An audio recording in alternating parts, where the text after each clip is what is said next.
자, 봅시다.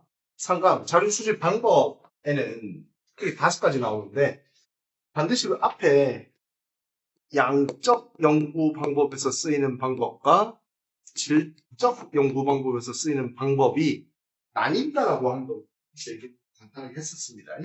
그렇기 때문에 숫자로 나타낼 수 있는 방법과 숫자로 나타내지 않는 방법으로 나눈다라고 하는데, 자, 여기서 포인트가 되는 건 뭐냐면, 양적 연구 방법은 질문지법, 그 다음에 실험법, 그 다음에 질적 연구 방법에는 면접법, 참여 관찰법. 글자로 많이 있어.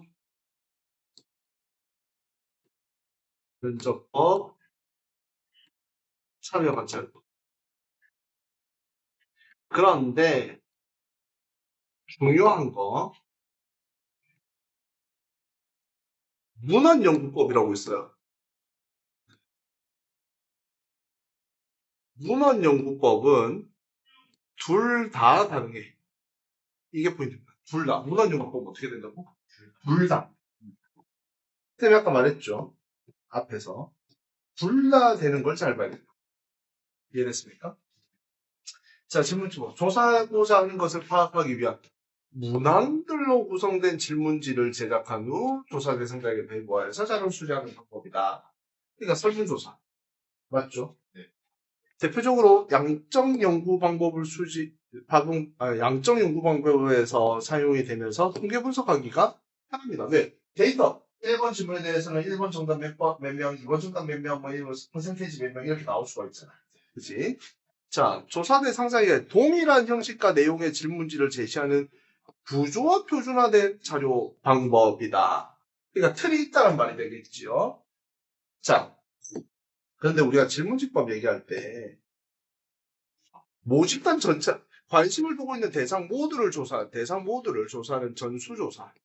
다른 말로 바꾸면 모집단 전체에 대해서 할 수 있는 전수조사가 있을 수도 있지만 모집단에서 표본을 추출하여 왜? 우리가 청소년인데 대한민국에 있는 청소년들 전부 다 질문지 돌릴 수는 없잖아요. 그렇기 때문에 표본을 추출해서 표본 집단에 대해서만 시행하는 표본 조사를 하는 경우가 일반적입니다. 왜? 너무 많으니까. 자, 문서화된 질문지 조사 대상자에게 직접 배부를 하지만 요새는 뭐합니까? 인터넷, 구글 폼, 그 다음에 전화 설문조사. 우리 선거 시즌 되면 전화 설문조사 되게 많아요. 그거가 같은 겁니다. 자, 장점. 대량의 자료를 수집하는데 제일 좋아. 제일 좋아. 종이만 나눠주면 되거나 아니면 URL 링크만 쏴주면 됩니다. 두 번째. 그러니 시간과 비용적인 측면에서 쌉니다. 쌉니다. 아니, 종이만 있으면. 세 번째. 기준이 명확하고 통계 처리가 용이하다. 그러니까 비교 분석하기를 할 수가 있다. 그런데 단점. 글자 모르는 사람에게는 할 수 있다 없다? 없습니다. 긴 것은 종이요, 검은 것은 글자이라 이렇게 얘기하고 있을 수밖에 없잖아. 그치? 자, 두 번째. 회수율, 응답률이 낮게 나타나는 경우도 많습니다. 그럼 다른 걸로 바꾸면 뭘까요? 무성의한 응답과 악의적인 응답을 할 수도 있다라는 말이 되겠죠. 왜? 귀찮잖아. 설문조사 해봤잖아. 오늘 날 사실은 않죠. 대충 하죠. 그러니까 거기에서 얻어지는 응답이 100% 신뢰도가 있다는 말은 아니겠지요. 자, 그 다음에 우리 앞에서 했던 거 성급한 일반화의 오류 뭡니까? 대표성이 확보되지 않은 자료를 일반화할 수는 없다. 그것을 우리가 성급한 일반화의 오류라는 표현을 씁니다. 자, 그 다음에 요거 중요해. 이게 문제 나면 한 번씩 어려운데 어렵게 나타날 수도 있는데 질문지를 작성할 때 유의점. 첫 번째, 중복된 내용이 없어야 됩니다. 그럼 여기서는 뭐가 중복이 되는 거겠죠? 얘가 중복이 되는 거죠. 나는 8시간 자는데 8시간 자는데 8시간을 자버리면 이게 2번에 해야 되는지 3번에 해야 되는지 헷갈려요. 자, 두 번째, 모든 선택지가 있어야 됩니다. 모든 선택지. 그럼 여기서는 어떤 게 없어요? 이게 없죠. 6시간 이하. 난 6시간 이하 자는데 답을 할 수가 없네. 그러니까 쉽게 얘기하면 질문지는 이게 뭐야, 왜 이래? 질문지에서 내게 없는데? 라고 하면 된다, 안 된다? 안 됩니다. 질문의 의미가 명확해야 됩니다. 여기서 수면은 우리가 밤에 자는 우리가 일반적인 수면을 얘기할 수도 있지만 낮잠도 수면이 될 수 있죠. 그것을 명확하게 해야 됩니다. 네 번째, 질문 하나에는 응답되는 사항이 하나만 있어야 돼. 하나만. 여기서 뭡니까? 수면과 운동이라고 하는 두 가지를 같이 대답하고 돼 있기. 자, 다섯 번째. 유도하면 안 돼요. 어디에 유도하고 있습니까? 수면은 건강에 가장 중요한 척도라고 합니다. 그럼 밤에 잘하는 소리겠지. 맞지? 그러면 이렇게 하니까 당연히 밤에는 게임하지 마세요라고 하면 2번 반대한다는 응답 유도하는 질문. 이렇게 되면 안 돼요. 자, 다시. 중복되면 안 되고 모든 선택지가 있어야 되며 질문의 의미가 명확해야 되고 한 가지 질문 하나의 응답만 있어야 되며 특정 응답을 유도해서는 안 된다라고 하는 루틴이 반드시 성립해야 돼요. 됐습니까? 네. 자, 두 번째 실험법.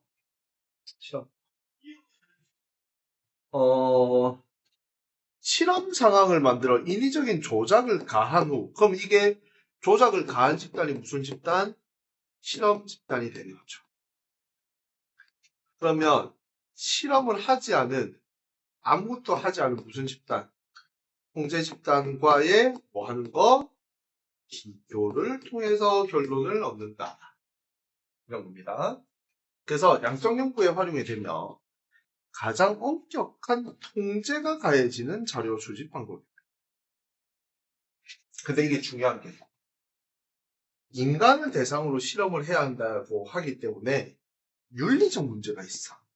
옛날에 이런 프로그램이 있었거든. 커플 브레이커라고 하는 프로그램이 있었는데 예를 들어 형규가 여자친구랑 아주 알콩달콩 연애를 하고 있는데 여자친구가 의뢰를 하는 거야. 우리 남자친구는 나만을 사랑하는 건가요? 이게 나중에 방송에서 주작이라고 하는 게 들통이 나왔지만 그래서 형규 친구를 섭외해서 이제 다른 이성을 만날 수 있는 기회가 있는 자리를 만들어. 그래서 아리따운 실험녀를 등장시켜, 모델. 아니, 그러니까 우리가 언제 그 모델들이랑 같이 옆에 앉아서 술을 먹어볼 수 있겠습니까? 그런 자리를 할 수가 없죠. 근데 이 사람이 적극적으로 나에게 대시를 해. 그래서 일부러 만드는 거야. 맞지? 네. 안 넘어간 남자 있겠나? 거의 없을 수도 있죠. 그런데 이게 통제가 좀 힘들거든, 나중에. 네. 통제가? 네. 이게 나중에 밑에 보시면, 단점을 보면 자연과학과 달리 사회과학에서는 완전한 통제가 이루어지는 실험은 어렵습니다. 이게 무슨 말이냐면, 실제로 그 프로그램에 나타났던 건데, 생각보다도 너무 진한 스킨십을 하는 거야, 아마. 그러면, 이 실험대로 투입된 사람은 실험대로 그걸 할 수밖에 없죠. 이걸 거부할 수가 없고, 거부하면 이제 실험이 들통이 나거든요. 그럼 나중에 실험이라고 얘기를 해줘. 형들 기분이 어떻게? 상당히 안 좋겠죠. 그러니까 이게 윤리적 문제가 발생할 수가 있다요. 이해됐습니까? 자, 장점. 인간관계 파악이 가장 쉬워. 문제 설명서 보시면 넘어간다. 원인과 결과관계. 그러니까 정확하고 정밀하고 객관성이 높은 결론을 도출할 수 있습니다. 왜? 누가 보였잖아. 자, 실험 처치를 하는 집단과 그렇지 않은 집단을 엄격하게 구분하여 집단 간의 비교 분석. 아까 얘기 다 했죠. 무슨 집단? 실험 집단과 통제 집단에 대한 비교 분석을 할 수 있는 것이다. 알겠습니까? 자, 기분 상해죄가 될 수도 있다라고 얘기했었지? 기분 상해죄. 자, 통제된 상황에서 실험 결과를 실제 사회에서 적용하는데 한계가 있다. 왜? 실제 사회에서는 그렇게 예쁜 여성분이 나에게 접근하지 않는다라는 문제점이 있을 수 있습니다. 됐습니까? 자, 그럼 이제 질적연구본부로 갑시다. 면접법. 그다음에 앞에 내용을 얘기할 때 이런 얘기 했었죠. 사장님으로서 알바생을 면접을 보는데 똑같은 알바 면접자라고 할지라도 한 명은 외모가 출중하고 한 명은 실력이 출중한 친구를 만났을 때 우리가 외모가 출중한 친구한테 많이 갈 수도 있다고 했잖아. 자, 조사 대상자와 직접 대면 조사 주체에 대한 질문을 하여 자료를 수집. 그러니까 질문을 하여 자료를 수집하기 때문에 질의응답이라고 하는 형식을 띠고 있습니다. 그래서 대부분이 아니지. 면접법은 질적 자료 수집 목적이죠. 자, 조사 대상자 진행 상황 응답 내용에 따라 질문의 내용이나 형식을 유연하게. 자, 이게 장점이거든. 유연하게. 그래서 비구조화 비표준화라고 돼 있는데 이런 경우가 있습니다. 대인 면접을 보러 갔어. 면접법이잖아. 이 친구가 너무나 긴장을 한 나머지 말 한마디 못하고 대성통곡을 합니다. 그 면접관이 뭐라고 할까요? 나가! 이렇게 합니다. 요새는 괜찮아요. 그럴 수도 있어요. 긴장하지 말고 잘 얘기해주세요. 질문의 형식이 바뀌었죠. 딱딱하지 않고 좀. 요새는 압박 면접 잘 안 하거든. 근데 이 친구가 대답을 잘해. 면접관이 호기심이 생긴 거야. 이 친구가 이런 질문에도, 이런 압박적인 질문에도 대답을 잘할 수 있을까? 라는 생각이 들 수도 있겠죠. 네. 그랬을 때 형식은 또 달라질 수가 있습니다. 이해됐습니까? 네. 자, 일반적으로 심층적인 조사를 위해서 소수의 연구의 대상자로 필요시 추가 면접을 진행하기도 합니다.